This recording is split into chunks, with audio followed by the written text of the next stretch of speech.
If you grew up in Canada in the 2000s, you probably watched Teletoon on one of them square TV boxes. On Teletoon, they usually played Cartoon Network programming, like how they played Nickelodeon programming over on YTV and Disney Channel programming on the Family Channel. But they would also have some original programming, like 16 and Clash of the Titans. No, not Clash of the Titans, not Remember the Titans. We're not fighting racism with a multiracial football team in the newly desegregated South. I bet Scott Adams would have loved living in segregation. Man, fuck Scott Adams. Dilbert was never funny. I always skipped Dilbert when I was reading the funny pages. Same with Doonesbury. And don't get me started on 9 Chickweed Lane. You know, back in the early 2000s, my city's newspaper ran like a contest or something where the citizens could vote on a new comic strip that was going to be syndicated. We could have gotten like Foxtrot, maybe Baby Blues or Zits, a Jerry Scott joint, you know? But no, we got 9 Chickweed Lane. Man, fuck democracy and fuck 9 Chickweed Lane. I gave you a plate of corn muffins back in 1947 to paint my chicken coop, and you never did it! Clash of the Titans premiered on Teletoon on New Year's Eve 2005. It was the first 3 episodes stitched together to form a feature-length TV movie. And let me tell you, they promoted the shit out of it.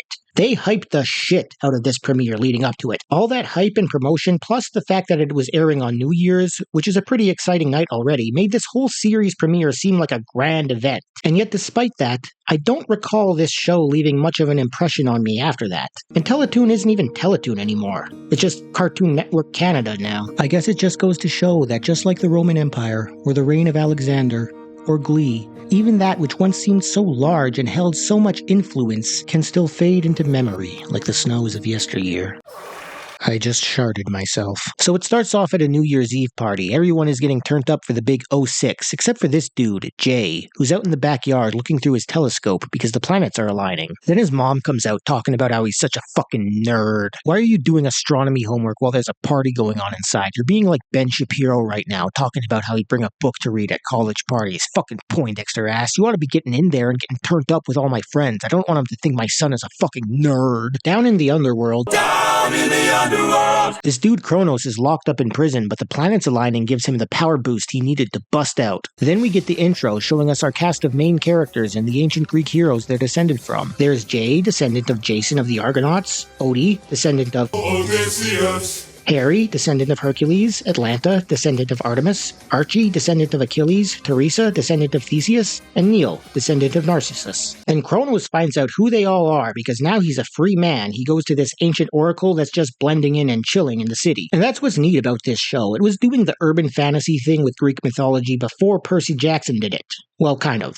Sort of. I did my looking it up, and the first Percy Jackson book was published in 2005, the same year this show technically came out. Anyway, the Oracle tells Kronos the gods are protecting the heroes from him specifically, so he decides to send his goons. He decides to send his henchmen to go and just fucking kill them. This one attacks Jay while he's out racing sailboats, but he gets saved by getting snatched up by a griffin. Turns out the griffin belongs to Hermes, and he's going around collecting all the heroes before Kronos can get to him. Next we meet Atlanta, who's out bow hunting, and she's totally about to kill that deer. But it's the deer's lucky day because her shot gets interrupted by this big red goon that starts chasing after her. Jay and Hermes swoop in just in time to scoop her up, even though she was totally ready to whoop this guy's ass. Atlanta is clearly about that smoke. Next they gotta pick up Harry, who's just chilling on the farm. Kronos' goons try to jump him, but he handles it. Hermes drops the 3 of them off at this high school, and they figure out that the janitor's closet is a portal to Olympus, where they're greeted by Hera. And clearly she must have gone through marriage counseling and therapy, because she's not nearly as much of a bitch as she is in the original mythology. You know your Greek mythology well. She tells them that this is where they're going to train to be heroes. She also introduces them to a couple of their ancestors, Hercules and Artemis. And what they did to my boy Hercules is just foul. He has let himself go. Which is not what he meant by go the distance, I'm sure. Hera fills them in on what's going on with Kronos and the planets and all that. Then they get to training for a bit, and we see that Atlanta is really fast.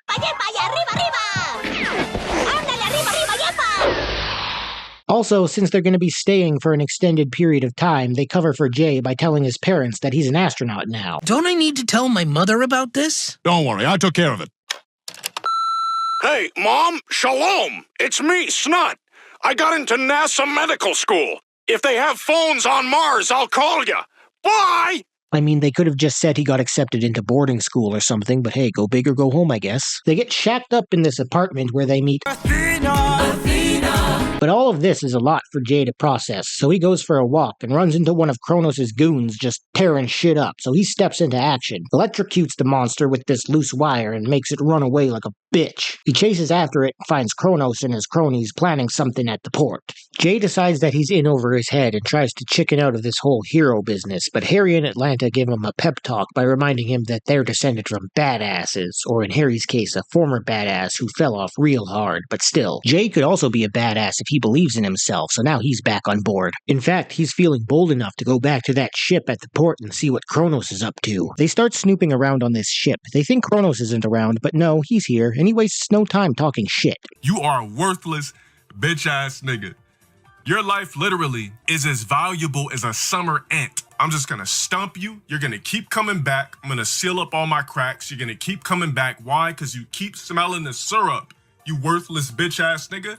You're gonna stay on my dick until you die. He's got our guys thinking they're gonna jump him, but he tells them they've got their numbers wrong. This isn't gonna be a jumping, this is gonna be a rumble. But these guys are total scrubs. Atlanta finishes whooping up the big red guy from earlier, Harry handles his shit, and Jay gives this guy the runaround and knocks him into the cargo hold, where he gets eaten by the monster that Kronos has stored away in there. Harry wraps these other two up with this chain and shoves them overboard. Meanwhile, Jay is over here confronting Kronos, and it's funny to think that just an hour ago he was gonna chicken out from fighting Kronos and his monsters, but now he's talking mad shit straight to the man's face. Your pants look like trash bags sewn together. Ha ha. Trash bag pants. But then the monster in the cargo hold gets loose, and they quickly realize that they are just newbies who only started playing the game and wandered too far in the map and entered a high-level area. Barely built up any stats, they are not prepared for this in the slightest, so they are out of there. The next day, we meet a few more heroes who join the team off-screen. There's Archie. They give him this cool razor whip, which Atlanta gets a little too excited about. Oh, I want one of those.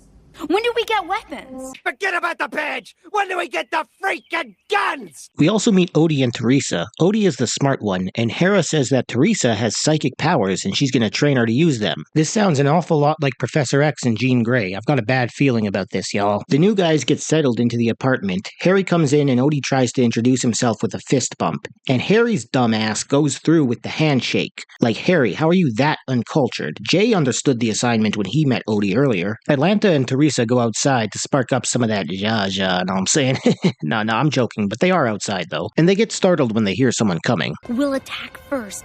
Ask questions later. Yeah, that's the kind of smoke Atlanta's about. They attack, and just look at baby girl Teresa's immaculate fighting form, and the way she hits that Spider-Man, oh yeah, we're gonna get along just fine. Turns out it's just Archie, false alarm. Then the power goes out, because Kronos and his cronies are screwing with shit over at the power plant. He's diverting all the power for some kind of evil plot he's cooking up. Tomorrow will bring the dawn of a new era, and those that live through it will serve me. Who am I kidding? No one's going to live through it. No one.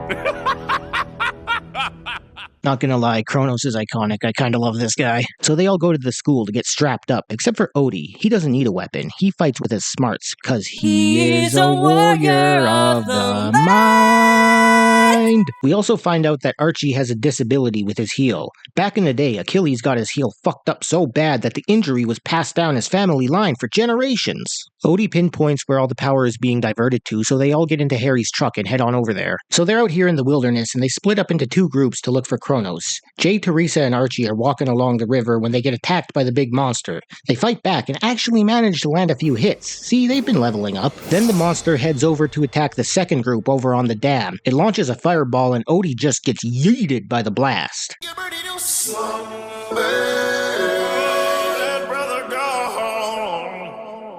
Now get in the water. He goes over the edge, and the rest of the gang is forced to retreat without him. But when Jay finds out, he ain't having any of it. Never leave a man behind. We are turning this truck around right now and going back to get him. But then Odie is able to get back on dry land, and he contacts the gang on the walkie-talkie. It's a little bit more than just a walkie-talkie. He's got a view of Kronos where he's at, and shows the rest of the gang that he's got some sort of laser beam pointed at the sky. So we're basically dealing with OG Stewie Griffin here. This is a one-of-a-kind item, a super mega death ray.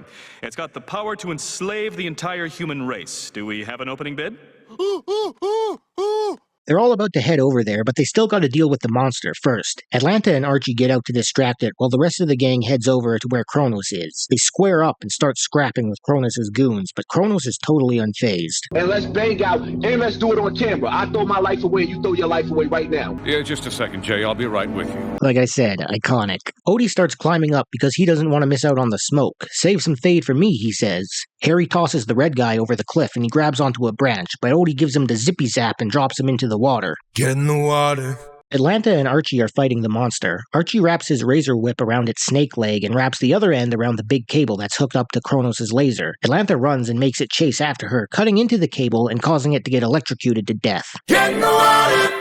But Kronos managed to fire the laser a split second before the cable was cut, blowing up this meteor out in space and causing its fragments to form a ring around the Earth, thus putting the next phase of Kronos' plan into motion. Back at home base, Odie gives everyone the scientific rundown of what's happening. Basically, the rings are fucking up the Earth's rotation and it's eventually going to make the Earth stop rotating entirely. And when that happens, the sudden inertia is going to cause massive tidal waves that are going to fuck everything up. It's a very bad situation. We gotta do something about it. They go to Hera and she tells them that they need to find the final member of their group, Neil. So they go to see Aphrodite because she's the one who's supposed to be mentoring Neil. They ask her if she knows where he is, but she's just like, attractive women like me should not have to work. So then they go to the Oracle to ask where he is, and he freaks Teresa out when he realizes that she has psychic powers like he does. But then he tells them Neil is at the train station. Turns out he's a supermodel and he's doing a photo shoot when Kronos and his goons show up. Not gonna lie, Neil's kind of a dumbass. He's unfazed by the fact that his crew got beaten up and hogtied. He just assumes Kronos is from a rival modeling agency and has come to poach him. Then the rest of the squad shows up. I thought this was a closed set. Well, I gotta make time for fans that are that dedicated.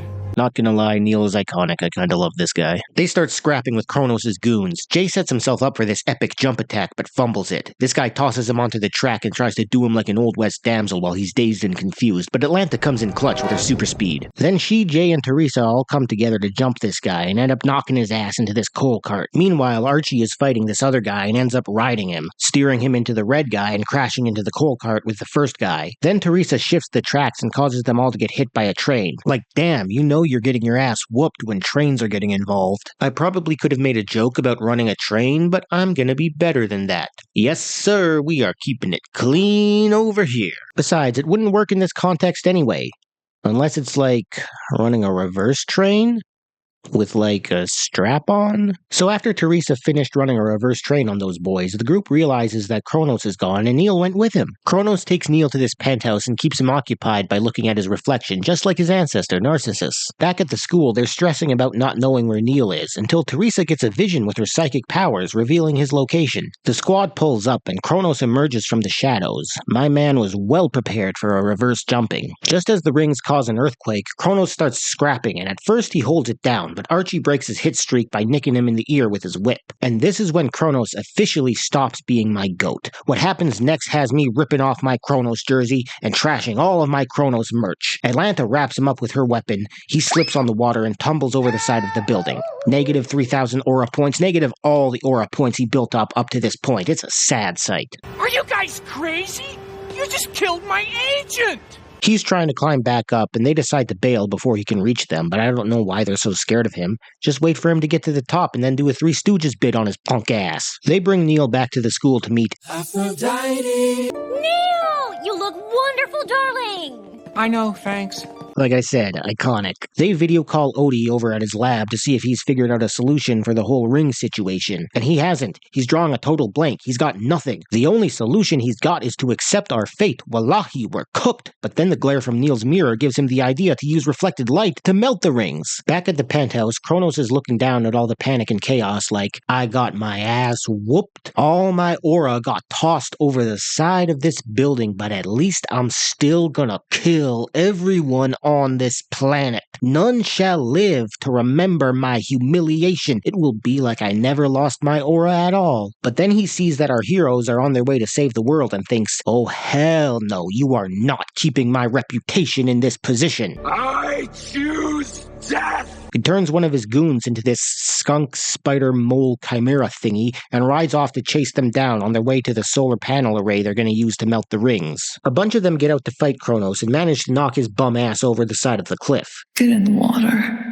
Odie angles the solar panels to reflect the sunlight and melt the rings, saving the world, but also causing a torrential rain that probably caused massive flooding in a lot of lowland areas, so good going, Odie. Back at the apartment, they're celebrating their victory, but Jay is like, let's not get too comfortable, Kronos is still out there and he's still scheming. And I've been watching the rest of the show, and Kronos basically becomes a whole Saturday morning cartoon villain, coming up with a new plan to destroy the world and failing to a bunch of teenagers every episode.